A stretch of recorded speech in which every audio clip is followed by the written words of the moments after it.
Hi hello ನಮಸ್ತೆ welcome to ನನಸು cooking channel. ನಾನಿವತ್ತು ತೋರಿಸ್ತಾ ಇರೋಂತಹ ರೆಸಿಪಿ ಬಂದ್ಬಿಟ್ಟು ಜಾಕ್ ಫ್ರೂಟಿಂದ ಮಾಡುವಂಥ ಒಂದು ರೆಸಿಪಿ, ಕಬಾಬ್ ರೆಸಿಪಿನ ತೋರಿಸ್ತಾ ಇದ್ದೀನಿ.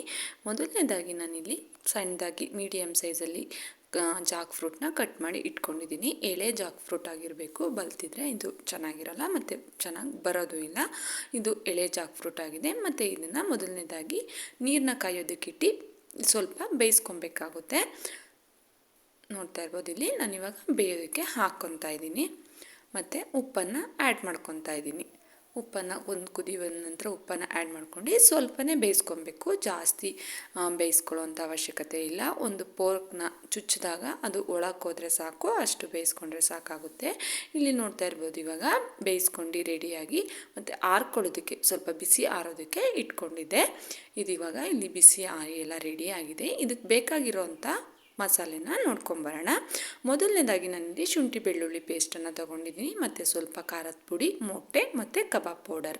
ಇದನ್ನು ಇವಾಗ ಮಿಕ್ಸ್ ಮಾಡೋದನ್ನು ನೋಡ್ಕೊಂಬರೋಣ. ಮೊದಲನೇದಾಗಿ ಸ್ವಲ್ಪ ಉಪ್ಪನ್ನು ಹಾಕ್ಕೊಂಡಿದ್ದೀನಿ, ಬೇಯೋದಕ್ಕೂ ಹಾಕ್ಕೊಂಡಿದ್ದೆ, ಆ ಕಾರಣಕ್ಕೆ ಸ್ವಲ್ಪ ಹಾಕ್ಕೊಂಡಿದ್ದೀನಿ. ಮತ್ತು 1 ಟೇಬಲ್ ಸ್ಪೂನ್ ಆಗೋಷ್ಟು ಖಾರದ ಮೆಣಸಿನ್ಕಾಯಿ ಪೌಡರನ್ನು ಹಾಕ್ಕೊಂಡಿದ್ದೀನಿ.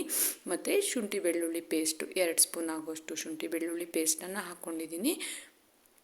ನೆಕ್ಸ್ಟು ಕಬಾಬ್ ಪೌಡರನ್ನು ಹಾಕ್ಕೊಂಡಿದ್ದೀನಿ, ಮತ್ತು ಒಂದು ಮೊಟ್ಟೆಯನ್ನು ಹಾಕ್ಕೊಂಡು ಚೆನ್ನಾಗಿ ಮಿಕ್ಸ್ ಮಾಡ್ಕೊಬೇಕಾಗುತ್ತೆ. ನಾವು ಚಿಕನ್ ಕಬಾಬ್ನ ಯಾವ ರೀತಿಯಾಗಿ ಮಿಕ್ಸ್ ಮಾಡ್ಕೊತೀವೋ ಅದೇ ರೀತಿಯಾಗಿ ಮಿಕ್ಸ್ ಮಾಡ್ಕೊಬೇಕಾಗುತ್ತೆ. ನೋಡ್ತಾ ಇರ್ಬೋದು, ಇಲ್ಲಿ ನೀವು ಮೆಣಸಿನ್ಕಾಯಿ ಪೌಡರ್ನ ನಿಮ್ಮ ರುಚಿಗೆ ಮತ್ತು ಖಾರಕ್ಕೆ ತಕ್ಕಷ್ಟು ನೀವು ಆ್ಯಡ್ ಮಾಡ್ಕೊಬೋದು. ಈ ರೀತಿಯಾಗಿ ಮಿಕ್ಸ್ ಮಾಡಿ ಇಟ್ಕೊಬೇಕಾಗುತ್ತೆ. ಇದು ಆಲ್ಮೋಸ್ಟ್ ಒಂದು 20 ಮಿನಿಟ್ಸ್ ಅಷ್ಟು ಮ್ಯಾರಿನೇಟ್ ಆಗೋದಕ್ಕೆ ಬಿಡ್ಕೋಬೇಕಾಗುತ್ತೆ. ಇದಕ್ಕೆ ಉಪ್ಪು ಖಾರ ಎಲ್ಲ ಹಿಡಿಯೋದಕ್ಕೆ ಬಿಟ್ಟ ನಂತರ ನಾನಿಲ್ಲಿ ಎಣ್ಣೆನ ಕಾಯೋದಕ್ಕೆ ನೆಕ್ಸ್ಟ್ ನಾನು ಮ್ಯಾರಿನೇಟ್ ಮಾಡೋದಕ್ಕೆ ಇಟ್ಟಿರೋ ಅಂಥದ್ದು ಮ್ಯಾರಿನೇಟ್ ಆಗಿದೆ. 1/2 ಅವರ್ 20 ಮಿನಿಟ್ಸು ಮ್ಯಾರಿನೇಟ್ ಚೆನ್ನಾಗಾಗಿದೆ. ಇವಾಗ ನಾನಿಲ್ಲಿ ಒಂದೊಂದಾಗಿ ತಗೊಂಡು ಎಣ್ಣೆಗೆ ಹಾಕ್ಕೊತಾ ಇದ್ದೀನಿ. ಈ ರೀತಿಯಾಗಿ ಒಂದೊಂದಾಗಿ ಪಕ್ಕಕ್ಕೆ ಹಾಕ್ಕೊಬೇಕು. ನಾವು ಒಂದೇ ಸಲ ಜಾಸ್ತಿಯಾಗಿ ಹಾಕ್ಕೊಂಡ್ರೆ ಅದು ನೀಟಾಗಿ ಫ್ರೈ ಆಗೋದಿಲ್ಲ. ಆ ಕಾರಣಕ್ಕೆ ಪಕ್ಕಕ್ಕೆ ಸ್ವಲ್ಪನೇ ನಾವು ಫ್ರೈ ಮಾಡ್ಕೊಬೇಕು.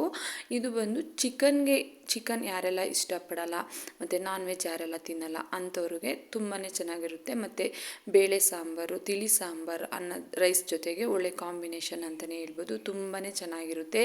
ಚಿಕನ್ಗೂ ಇದಕ್ಕೂ ಏನೂ ವ್ಯತ್ಯಾಸ ಇರೋದಿಲ್ಲ, ಅಷ್ಟು ಚೆನ್ನಾಗಿರುತ್ತೆ. ಚಿಕನ್ ಅಷ್ಟೇ ಟೇಸ್ಟಾಗಿರುತ್ತೆ, ಚಿಕನ್ ಕಬಾಬ್ ಅಷ್ಟೇ ತುಂಬಾ ಟೇಸ್ಟಾಗುತ್ತೆ, ತುಂಬಾ ಚೆನ್ನಾಗಿರುತ್ತೆ. ನೀವು ಒಮ್ಮೆ ಟ್ರೈ ಮಾಡಿ ನೋಡಿ. ಚೆನ್ನಾಗಿ ಬಂದರೆ ಕಮೆಂಟ್ ಬಾಕ್ಸಲ್ಲಿ ತಿಳಿಸಿ ಹೇಗೆ ಬಂದಿತ್ತು ಅನ್ನೋದನ್ನು. ನೋಡ್ತಾ ಇರ್ಬೋದು, ಇಲ್ಲಿ ಫ್ರೈ ಆಗ್ತಾಯಿದೆ. ಸಣ್ಣ ಉರಿಯಲ್ಲೇ ಫ್ರೈ ಮಾಡ್ಕೊಬೇಕು, ಎಣ್ಣೆ ಚೆನ್ನಾಗಿ ಕಾಯ್ದಿರಬೇಕು. ಸಣ್ಣ ಉರಿಯಲ್ಲೇ ಫ್ರೈ ಮಾಡಿಕೊಂಡ್ರೆ ತುಂಬ ಚೆನ್ನಾಗಿರುತ್ತೆ. ಒಂದು ಕ್ರಿಸ್ಪಿನೆಸ್ ಬರೋವರೆಗೂ ಫ್ರೈ ಮಾಡಿಕೊಂಡ್ರೆ ಸಾಕಾಗುತ್ತೆ.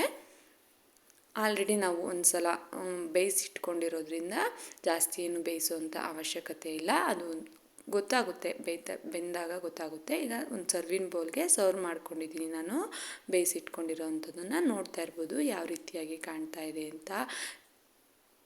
ತುಂಬಾ ಟೇಸ್ಟಿಯಾಗಿ ಇರುತ್ತೆ ಮತ್ತು ಚಿಕನ್ ಥರನೇ ಇರುತ್ತೆ, ನೋಡೋದಕ್ಕೆ ಚಿಕನ್ ಕಬಾಬ್ ಥರನೇ ಇರುತ್ತೆ.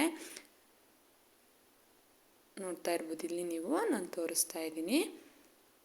ಇದಿಷ್ಟೇ, ತುಂಬ ಸಿಂಪಲ್ ಆ್ಯಂಡ್ ಈಸಿ, ತುಂಬಾ ಹೆಲ್ತಿ ರೆಸಿಪಿ ಅಂತಲೂ ಹೇಳ್ಬೋದು. ಈ ವಿಡಿಯೋ ಇಷ್ಟ ಆದರೆ ಲೈಕ್ ಮಾಡಿ, ಶೇರ್ ಮಾಡಿ, ಕಮೆಂಟ್ ಮಾಡಿ. Thank you for